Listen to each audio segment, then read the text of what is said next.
मैं आपको पूछना चाहता हूं, ये बंगाल के अंदर घुसपैठ रोकनी चाहिए या नहीं रोकनी चाहिए?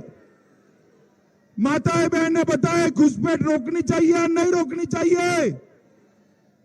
मित्रों, ये घुसपैठिए जो आते हैं वो मेरे युवाओं की रोजगारी लेकर चले जाते हैं।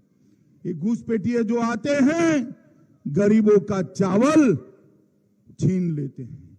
मित्रों, अगर बंगाल में घुसपैठ की यही स्थिति रही तो आप मेरी बात मानकर चलना, न केवल बंगाल, पूरे देश की सुरक्षा पर गंभीर खतरा नजर आ रहा। ये घुसपैठ को रोकने की जो बात है, मुझे बताइए, तृणमूल कांग्रेस और दीदी घुसपैठ को रोक सकते हैं क्या? जोर से बोलिए, रोक सकते हैं क्या? कम्युनिस्ट और कांग्रेस रोक सकते हैं क्या? वो नहीं रोक सकते, क्योंकि उनकी ये घुसपैठिए उनकी वोट। घुसपैठ रोकने का काम केवल और केवल भारतीय जनता पार्टी की सरकार करती है। मित्रों, सरकार, मैं आपको बताने आया हूं, 2 मई को आप भारतीय जनता पार्टी की सरकार बना दीजिए। मैं आपको भरोसा दिलाता हूं, इंसान तो छोड़िए, सीमा पार से परिंदा भी पैर नहीं मार पाएगा। मित्रों, परिंदा भी पैर नहीं। मित्रों, ये दीदी जो है हमारे मतवा समाज के भाई है, नाम शूद्र समाज के भाई हैं, अन्य समाज के शरणार्थी है। नागरिकता मिलनी चाहिए या नहीं मिलनी चाहिए? बताइए भाई, जोर से बोला, मिलनी चाहिए या नहीं मिलनी चाहिए? ये दीदी कहती है जब तक मैं हूं मतवा समाज और नाम शूद्र समाज को नागरिकता नहीं मिलेगी। अरे दीदी, कब तक हो आप? कब तक हो? 2 मई को आपकी विदाई निश्चित है। भारतीय जनता पार्टी की सरकार आने वाली है। मतवा समाज और नाम शूद्र समाज को गौरव के साथ भारत के नागरिक बनाने का काम ये भारतीय जनता पार्टी की सरकार करने। मित्रों, जो 50 साल से, 70 साल से यहां आए हैं, अपने ही देश में शरणार्थी का जीवन जी रहे हैं, क्या उनको नागरिकता ना मिले? क्योंकि आपकी वोट बैंक ना बोल रही है? दीदी, हम वोट बैंक की राजनीति नहीं करते। हम वोट बैंक की राजनीति नहीं करते। आपकी वोट बैंक आपको मुबारक हो। जो 70 साल से 3 पीढ़ी नागरिकता के बगैर बैठे हैं, वो सभी को नागरिकता देने का काम भारतीय जनता पार्टी करेगी। और मित्रों, साथ में मैं कहने आया हूं, नागरिकता पाने वाले शरणार्थियों के लिए 100 करोड़ का एक फंड भी मुख्यमंत्री की अध्यक्षता में बनाया जाएगा। वो सभी मतवा समाज, नाम शूद्र लोगों के कल्याण का काम करेगा। मतवा दलपतियों को 3000 रुपया मासिक पेंशन दिया जाएगा। और मतवा समाज के विकास के लिए, नाम शूद्र समाज के विकास के लिए मतवा नाम शूद्र विकास बोर्ड की भी स्थापना करने का काम ये भारतीय जनता पार्टी करेगी। मित्रों, ठाकुर नगर मतवा समाज का बड़ा स्थान है। सरकार बनने के पहले सप्ताह में ही ठाकुर नगर रेलवे स्टेशन का नाम बदलकर श्री धाम ठाकुर नगर रेलवे स्टेशन करने का काम ये भारतीय जनता पार्टी।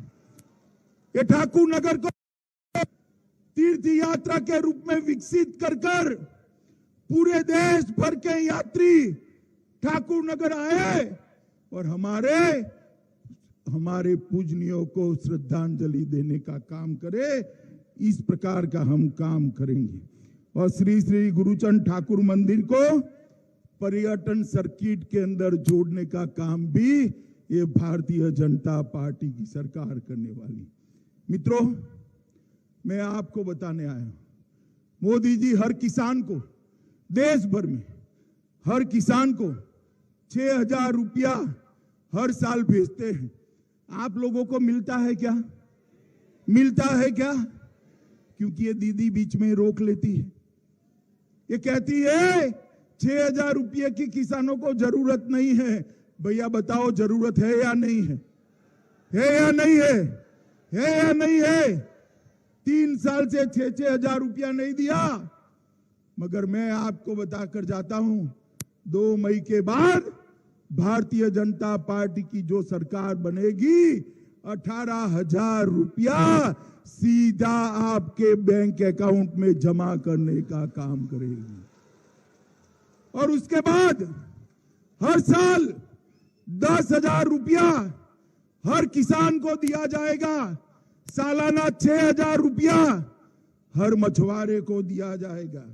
मोदी जी किसान सम्मान निधि भेजना चाहते हैं, दीदी भतीजा सम्मान करना चाहती है। भतीजा सम्मान। मुझे बताओ भाइयों बहनों, सम्मान करने वाली सरकार चाहिए या भतीजा सम्मान करने वाली सरकार चाहिए?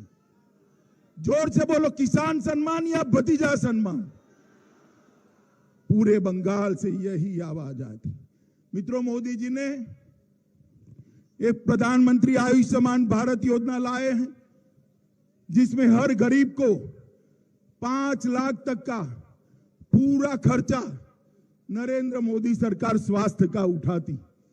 किसी को कैंसर हो जाए, किडनी फेल हो जाए, दिल का दौरा पड़ जाए, लकवा हो जाए, पैरालिसिस हो जाए, सारा खर्चा आप लोगों को मिलता है क्या?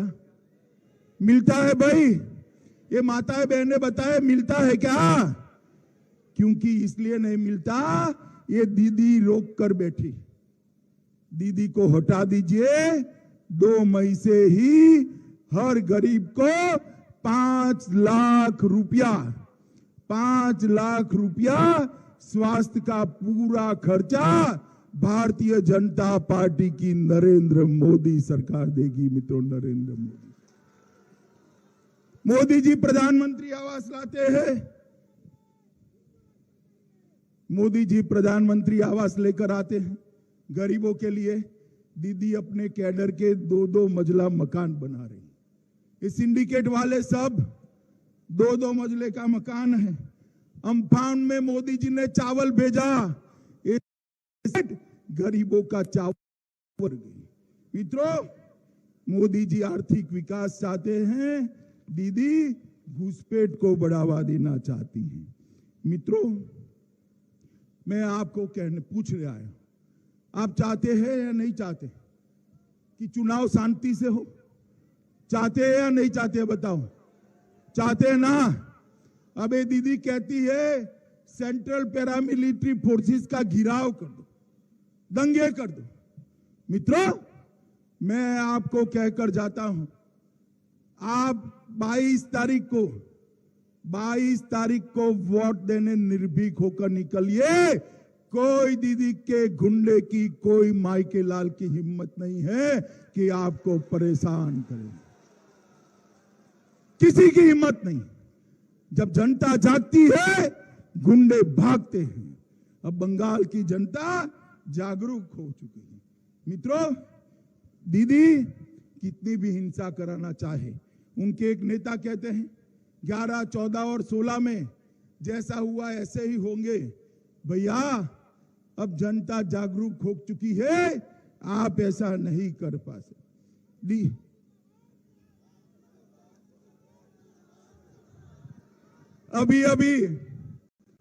अभी हमारे देश में एक पर्यटक नेता है। पूरा चुनाव हो गया, राहुल बाबा दिखाई नहीं पड़े। देखा है आपने? देखा है? अभी एक सभा कर गए और इन्होंने कहा कि बीजेपी का डीएनए कैसा है। राहुल बाबा, आप हमारे डीएनए की मत पूछिए, मैं हमारे डीएनए का परिचय करा देता हूं। हमारे डीएनए का मतलब है D for development, N for nationalism, राष्ट्रवाद, और ए फॉर आत्मनिर्भर भारत, ये हमारा डीएनए है। मित्रों, यहां पर जब मैं तिहट्टा आने वाला था, मैंने हमारे लोगों को पूछा कि तिहट्टा का समस्या क्या है। बहुत समय से यहां का मांग रहा है जलंगी नदी पर तिहट्टा को देवाग्राम से घाट से जोड़ने वाला एक पुल बना दिया जाए। 10 साल हुए, 10 साल हुए, दीदी ने बनाया है क्या? बनाया है? हमारे प्रार्थी को जिता दो, 2 साल के अंदर ये पुल पर से आपका 2 पहिया जाएगा, इसका विश्वास मैं आपको देना। ये तिहट्टा को नगर पालिका बनाने के लिए कब की आपकी डिमांड है ना? है या नहीं है? है या नहीं है? दीदी नहीं बनाती है, भाजपा सरकार ला दो, तिहट्टा को म्युनिसिपैलिटी बनाने का काम ये भारतीय जनता पार्टी की सरकार।